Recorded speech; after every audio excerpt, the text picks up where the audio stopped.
O Rio de Janeiro corre contra o tempo e se prepara para receber o mundo inteiro. Por toda parte, grandes obras e intervenções urbanas em ritmo acelerado. A cidade vai ganhando novos túneis, novas pontes, museus, ciclovias, estradas, trilhos, avenidas. Num autêntico paradoxo temporal, ao mesmo tempo em que vai nascendo o Rio de Janeiro do futuro, um pouquinho do Rio do passado vai sendo resgatado. Na zona portuária, no centro e na zona oeste, as obras e escavações em locais históricos trazem à tona novos achados. E os pesquisadores têm uma chance de ouro para redescobrir e recontar a história da nossa cidade.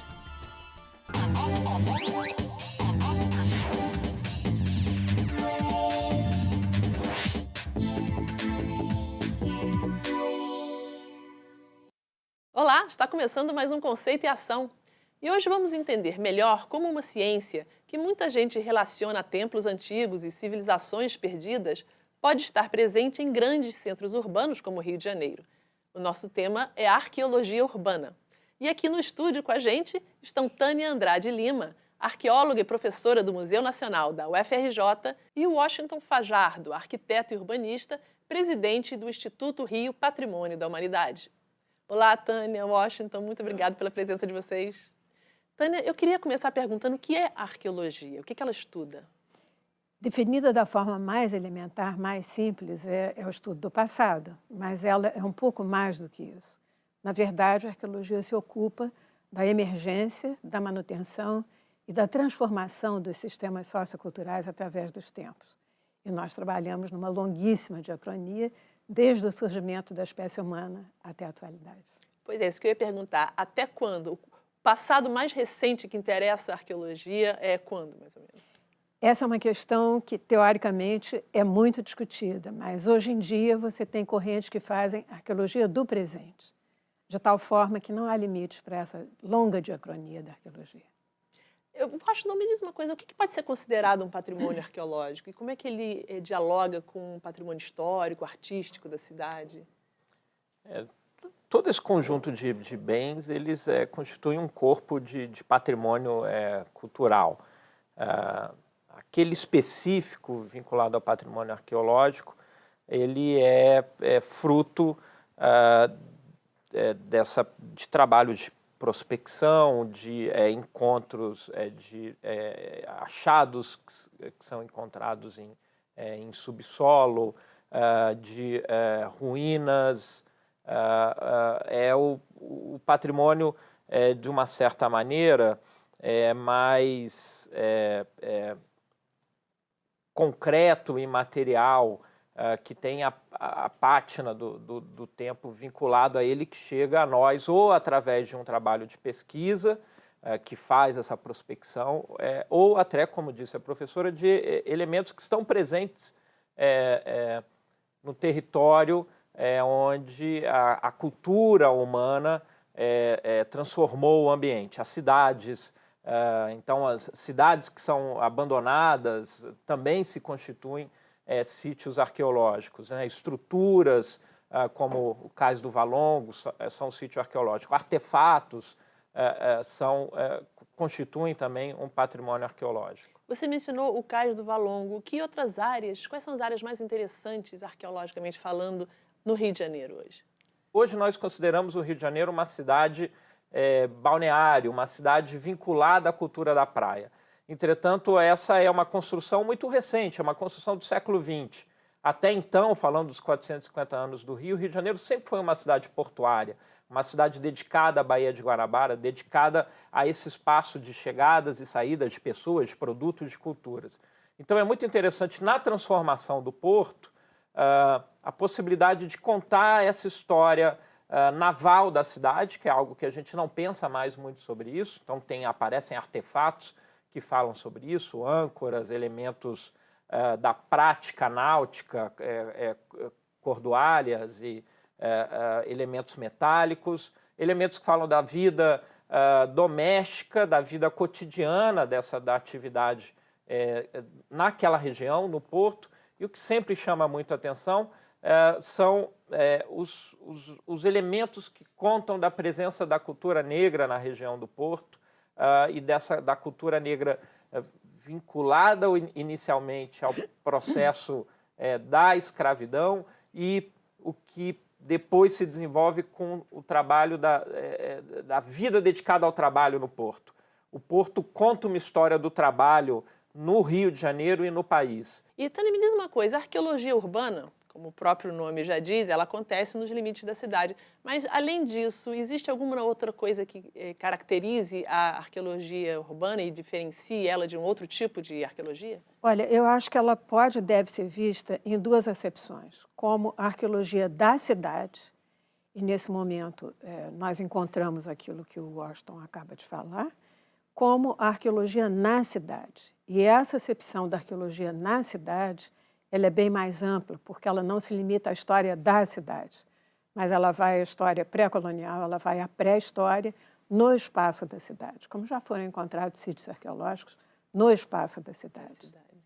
Bom, eu quero mostrar agora para vocês um documentário produzido pelo IPHAN, o Instituto do Patrimônio Histórico e Artístico Nacional, sobre um projeto de arqueologia urbana realizado no bairro do Leblon, na zona sul do Rio de Janeiro. Vamos dar uma olhadinha? Produzido em 2012, o documentário registra o trabalho de uma equipe de arqueólogos no local de um empreendimento imobiliário.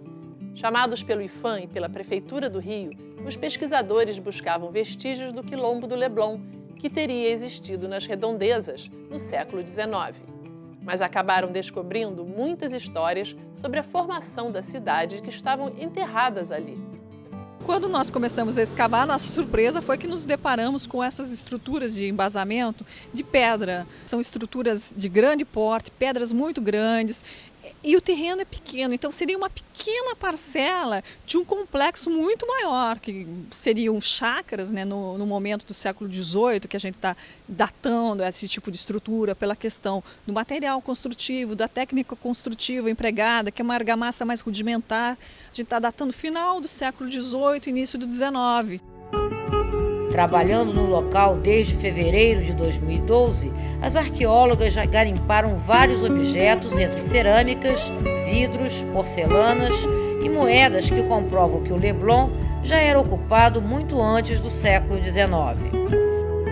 Apesar de esparso, né, de pouca quantidade, vinculado ao século XVIII, quer dizer, e a grande surpresa, digamos assim, começa com essa moeda, que teve um período, acho que seu período de cunhagem, em torno de 1750, 60 até 1773, se eu não me engano, contextualizando essa ocupação do século XVIII, como o gargalo de uma garrafa, também meados do século XVIII, e aparece em várias coleções, como uma coleção no Museu de Londres, que você tem a seção de vidros, você tem essas garrafas nesses formatos com essas especificidades, né? Azulejos franceses, século XIX.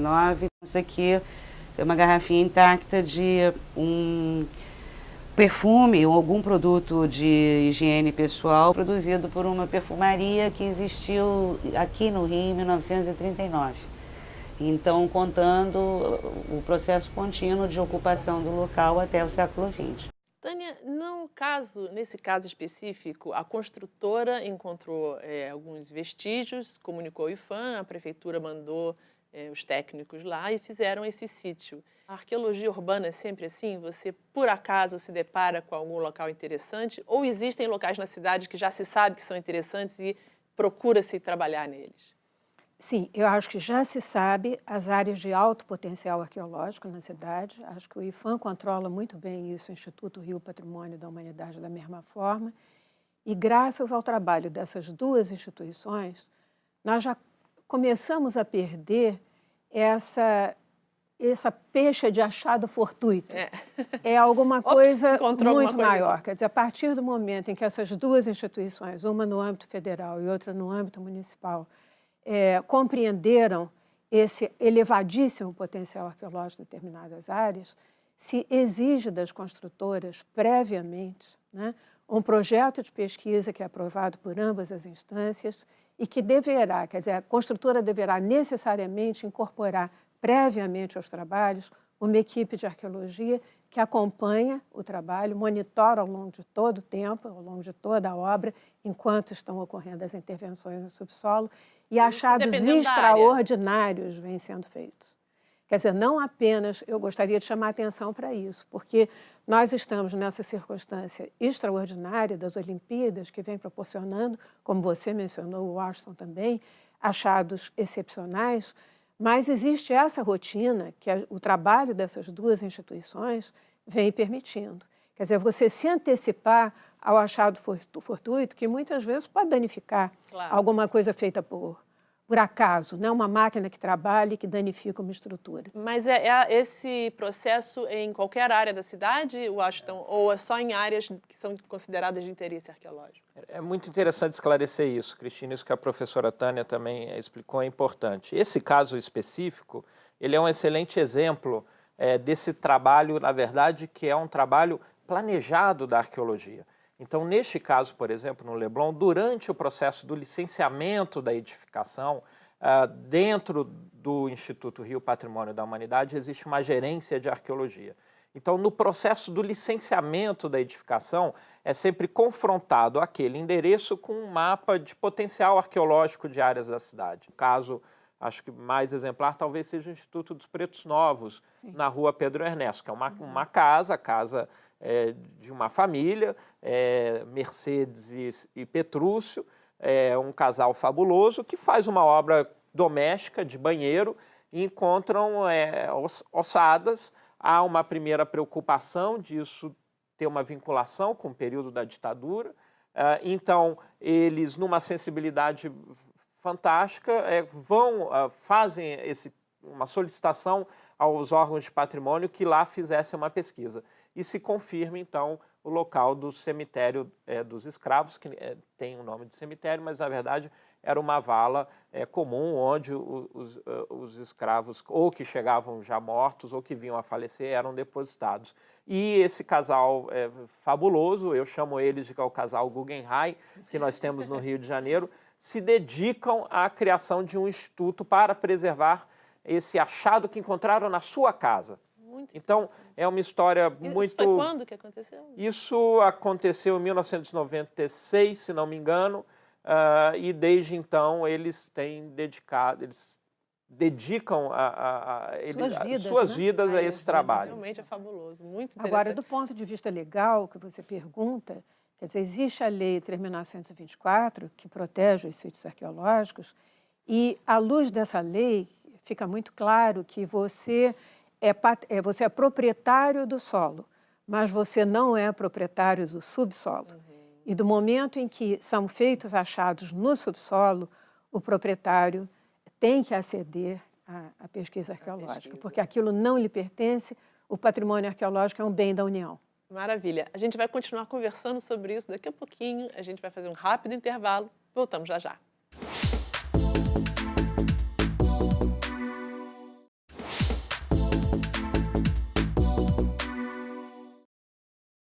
Olá, estamos de volta com Conceito e Ação, hoje falando sobre arqueologia urbana.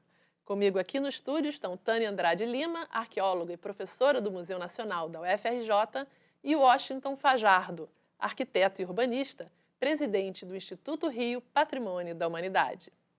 Bom, para muita gente, a arqueologia está relacionada só a cidades exóticas e templos perdidos.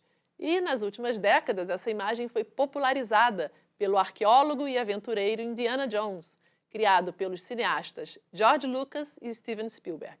Vamos ver agora um trecho do filme Caçadores da Arca Perdida, produzido em 1981. Vamos dar uma olhada?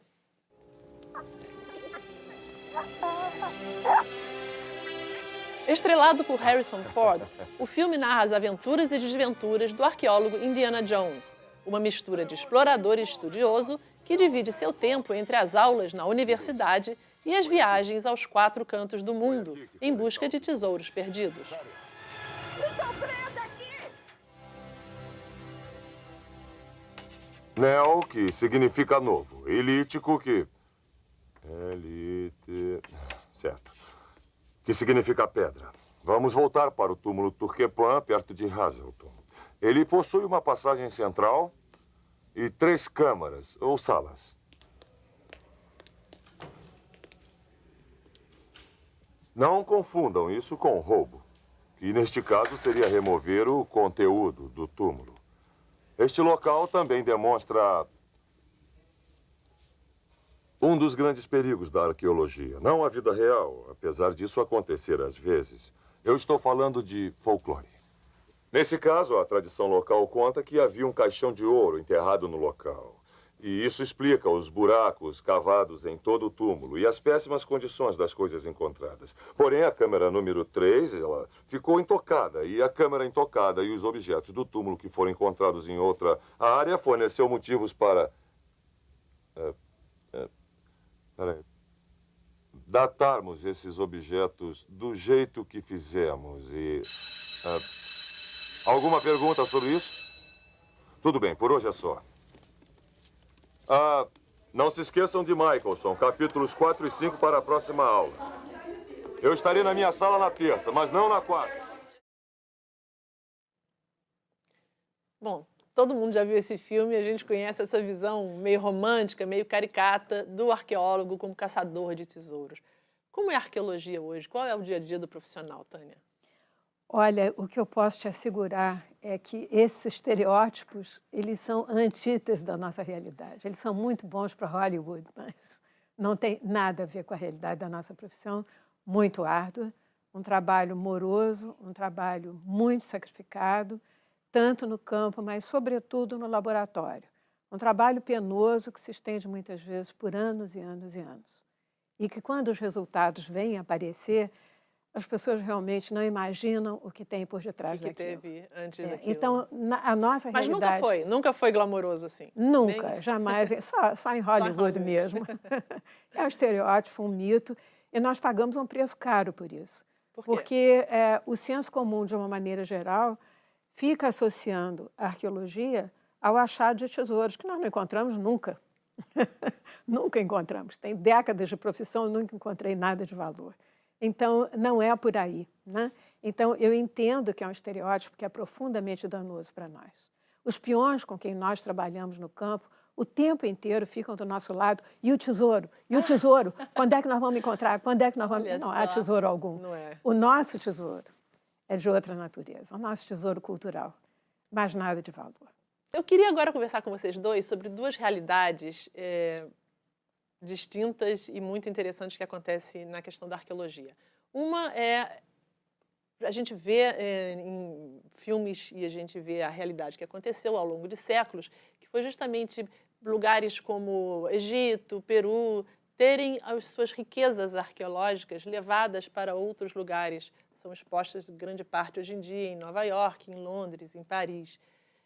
Nós, hoje em dia, os países estão prontos para preservar as suas riquezas arqueológicas? Isso ainda existe, essa retirada das riquezas arqueológicas? E na outra ponta, uma realidade que acontece hoje, que é justamente a destruição in loco de grandes obras de artes e grandes tesouros arqueológicos por questões religiosas e políticas. Eu queria que vocês falassem um pouquinho sobre essas duas coisas. Bom, veja bem, o que você reporta é, na verdade, a história da construção dos grandes museus, que são, digamos assim, é a história da expoliação no momento do colonialismo, do momento do imperialismo. Isso é século XIX, basicamente. No século XX, começa a haver, sobretudo no pós-guerra, a noção bastante clara da dimensão dessa expoliação. E a Unesco, principalmente, começa a capitanear um processo através de uma série de cartas e recomendações, dos quais vários países são signatários, entre eles o Brasil, no sentido de deter, né, a pilhagem, no sentido de deter a expoliação. As recomendações internacionais rezam que os patrimônios têm que ficar no local de origem, no local dos seus achados. Não tem nenhum sentido, por exemplo, você fazer uma visita ao Metropolitan Museum de Nova York e encontrar lá dentro um templo egípcio. O lugar do templo egípcio é no Egito. O IPHAN faz um trabalho muito importante de busca e apreensão de bens culturais que saíram do país de maneira ilegal. Existe um inventário de peças desaparecidas, e essa é uma dimensão infelizmente, mais vil dessa perda dos nossos bens culturais. Causa apreensão os setores de arquivos, os nossos arquivos nacionais, as famílias que possuem arquivos, que são detentoras de memórias que interessam ao país, que interessam à cidade. O trabalho de cuidado com o patrimônio, ele necessita de investimentos, ele necessita de orçamentos para que ele possa acontecer plenamente e ele também ser suporte dessa mudança da sociedade. Eu queria voltar então agora um pouquinho para o Brasil. Quais são os sítios arqueológicos mais interessantes que a gente tem aqui no país? Olha, eu sou absolutamente suspeita para falar, porque eu não consigo dimensionar nesses termos. Para mim, todos eles representam um fenômeno e todos os fenômenos, em princípio, são importantes. Agora, você tem alguns, evidentemente, alguns sítios notáveis, alguns que são patrimônios da humanidade, inclusive, como a Toca do Boqueirão da Pedra Furada, no Piauí, em São Raimundo Nonato, quer dizer, que são conhecidos, renomados mundialmente. Mas eu não consigo dizer a você quais são os mais importantes. Fala um pouquinho mais sobre a Toca do Boqueirão. É um sítio notável, um conjunto de sítios notáveis, um trabalho belíssimo feito pela professora Niede Guidon, em São Raimundo Nonato, e é um trabalho verdadeiramente notável. É de nível internacional que é feito lá. E aqui no Rio de Janeiro a gente tem um laboratório a céu aberto de arqueologia, é isso? Laboratório Aberto de Arqueologia Urbana. Isso. Cristina, o trabalho que a professora desenvolveu na pesquisa da região do Porto, e especialmente do Cais do Valongo, demonstrou, e essa foi uma preocupação que surgiu a partir do contato com o trabalho da professora e das recomendações que ela colocava para a gente na gestão desses achados, da importância de que esses bens não saíssem desse território. Então, a gente acabou de falar há pouco dos bens que saem do território nacional. O Porto constitui também um território e esse território também permite uma narrativa e uma leitura e uma interpretação do que aconteceu naquele espaço físico. A minha preocupação, a partir como gestor público desses achados, foi de que esses bens não fossem para instituições, que são instituições importantes, sérias, mas procuramos o desafio de encontrar um local naquele espaço, na região do Porto, que pudesse concentrar esses achados. Ele é um galpão que foi restaurado por nós, era um dos primeiros galpões vinculados à exportação de café do país, fica ali na região da Gamboa, um dos primeiros aterros, um trabalho feito pelo Pereira Passos. Nós restauramos esse galpão, são dois, um que está dedicado à arqueologia hoje tem 3.500 metros quadrados, e o objetivo desse galpão é abrigar esse acervo e abrigar o trabalho que já aconteceu e que vai ainda acontecer na região do Porto. E é aberto à visitação pública? E você poder visitar o trabalho da arqueologia acontecendo. Como eu falei antes sobre essa dimensão emocional, por diversas vezes, visitando o trabalho da professora Tânia em campo, eu percebi como isso é emocionante e provocador. Ele suscita a curiosidade. Eu acredito que estamos na era da informação, eu tenho muita preocupação com como as crianças e os jovens vão ter contato com a história, e nós estamos hoje cheios de gadgets e tablets e elementos virtuais e imateriais e digitais, e a simples mirada, a simples aproximação de um pequeno artefato ele tem uma concentração de história de uma maneira que supera qualquer elemento digital e tecnológico.